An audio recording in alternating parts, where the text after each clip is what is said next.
Ramarajyam channel ప్రేక్షకులకు నమస్కారం. ఈరోజు ప్రధాన అంశం ఈ భూమి ఈ మాదిరిలో అధికారులు నీకెంత నాకెంత అనే అంశం. కూలికి పోయే బేల్దారులు కూడా కోట్లు సంపాదించారు పులివెందుల్లో. మీ సీనియర్ జర్నలిస్ట్ దేరంగుల కృష్ణయ్య. పులివెందుల్లో ఇటీవల కాలంలో భూ వివాదాల సమస్య ఎక్కువ అయ్యింది. ఈ సమస్య ఎందుకు వచ్చింది? ఈ సమస్య రావడానికి ప్రధాన కారణం ఎవరు? ముఖ్యంగా లొసుగులు. ఆ లొసుగులు ఎవరికి తెలుసు? ఆ లొసుగులు ఎవరి చెంతకు వెళ్తాయి? ఉన్న లొసుగులు ఎవరి వాటాలు పంచుకుంటారు? అదంతా కూడా అధికారులకే తెలుసు.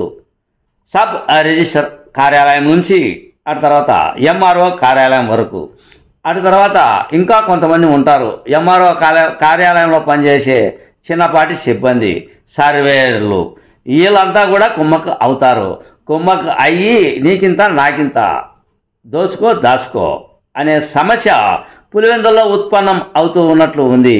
ఇది ఇప్పటి నుంచి కాదు, దివంగత నేత వైఎస్ రాజశేఖర రెడ్డి ప్రభుత్వం నుంచి.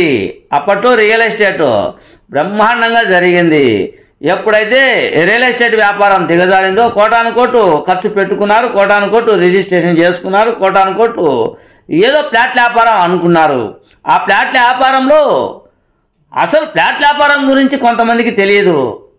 కానీ పులివెందుల్లో చెప్పుకుంటూ పోతే కూలి పనికి పోయే బేల్దారులు కూడా, బేల్దారులు నేను తప్పులు పట్టడం లేదు, వ్యవస్థను తప్పులు పట్టడం లేదు, కుల వ్యవస్థను తప్పులు పట్టడం లేదు, కూలి అతన్ని నేను తప్పులు పట్టడం లేదు, బేల్దారులను తప్పులు పట్టడం లేదు. కానీ పులివెందుల్లో ఓ చిన్నపాటి బేల్దారి, రోజు కూలీకి పనిచేసే బేల్దారులు కోటాను కోట్లు సంపాదించుకున్నారు, అత్యంత భవనాలు కట్టుకున్నారు. కారణం అధికారుల లొసుగులు, అటు తర్వాత రెవెన్యూ అధికారుల సమస్య. రెవెన్యూ అధికారులను ఏ విధంగా లొంగ తీసుకోవాలి, అటు తర్వాత సబ్ రిజిస్టర్ కార్యాలయంలో ఎవరిని ఏ విధంగా ఆకట్టుకోవాలి, ఈ లొసుగులు అన్నీ కూడా బేల్దారులకు తెలిసినట్టే కదా. అందులో భాగంగా కోటాను కోట్లు సంపాదించుకున్నారు, కోటాను కోట్లు వెనకేసుకున్నారు. ఎక్కడ చూడు భూ వివాదాలు. పులివెందుల్లో ముఖ్యంగా నేను చెప్తూ ఉన్నా, నారాయణ కళాశాల, నారాయణ ఏరియా, కళాశాల ఏరియా మొత్తం అంతా కూడా ఆ భూ వివాదం లాగితే మొత్తం బయటపడుతుంది. అది ఓ అధికారి కావచ్చు, ఇంకొక అధికారి కావచ్చు, ప్రస్తుతం ఉన్న నాయకులు కావచ్చు, తెలుగుదేశం కావచ్చు, అందరూ కూడా ఆ భూముల విషయంలో కూపీ లాగితే ఎవరి వాటా ఎంత, ఏ అధికారి వాటా ఎంత, దీన్నంతా నాశనం చేస్తూ ఉన్నది పులివెందుల్లో అప్పట్లో ఉన్నటువంటి ఓ సర్వేర్ నాశనం చేశాడు. ఎవరికి ఎంత, మీకింత నాకింత, మీకెంత కావాలి, నాకింత ఎంత ఇస్తారు. తెలుగుదేశం వైకాపా అప్పట్లో ఎవరు చెప్తే వాళ్ళు నీ భూమి నీకింత తీసుకో, నాకింతి, నాకు కమిషన్ ఇంతి అనే నిదానంతో ఓ సర్వేర్ ఏది చెప్తే అది జరిగింది. కానీ ఇప్పుడు భూ సమస్యలు వస్తూ ఉన్నాయి పులివెందుల్లో. ఎందుకు వస్తూ ఉన్నాయి అంటే బేల్దారులకు తెలుసు, కూలికి పోయే బేల్దారులు. కానీ ఇప్పుడు ఈ సమస్యను ఎదుర్కొంటూ ఉన్నారు. ఇదంతా నేను ఎందుకు చెప్తూ ఉన్నాను అంటే అక్కులగారి విజయ్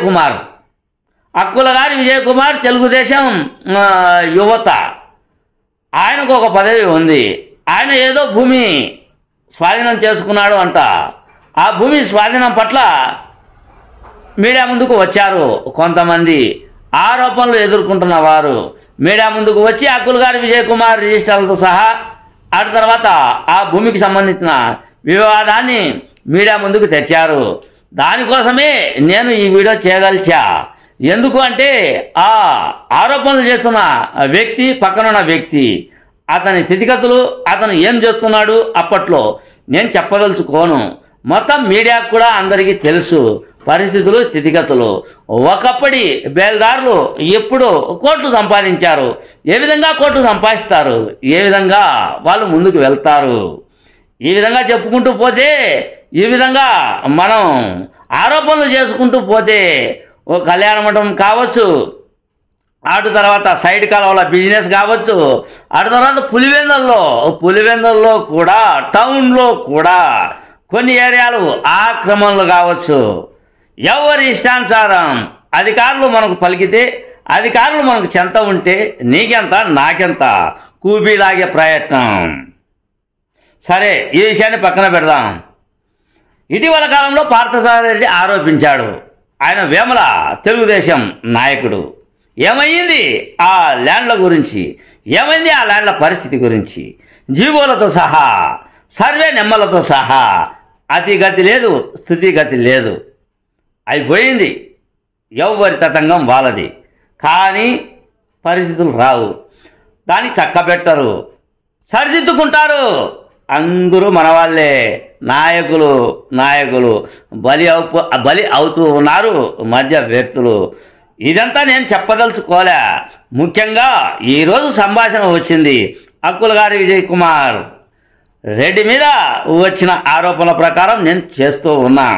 మొత్తం భూ కబ్జా, విలేకరు కావచ్చు, ఇంకొకరు కావచ్చు, ఓ విలేకరి ఓ కోటాను కోట్లు, చెప్పేదానికి లేదు. ఎట్లా సంపాదిస్తారండి కోటాను కోట్లు? సెంటు భూమి నాకు లేదు, 5 సెంట్ల భూమి నాకు పరిష్కారం ఇప్పటికీ ఎవరు చేయలేదు. అంతా మోసం. 5 సెంట్ల భూమి నాకు పరిష్కారం చేయలేదు. కోటాను కోట్లు భూములు, కోటాను కోట్లు అధికారులు, కోటాను కోట్లు నాయకులు, కోటాను కోట్లు నీకింత నాకింత. ఇది ఎవరి చెంతకి వెళ్తూ ఉంది? ఈ రోజు జరిగిన సంభాషణ ప్రకారం పులివెందుల ప్రజానికం తెలుసుకోవాలి అన్నదే నా ఈ చిన్న వీడియో. మీ సీనియర్ జర్నలిస్ట్ దేరంగుల కృష్ణయ్య. నమస్తే.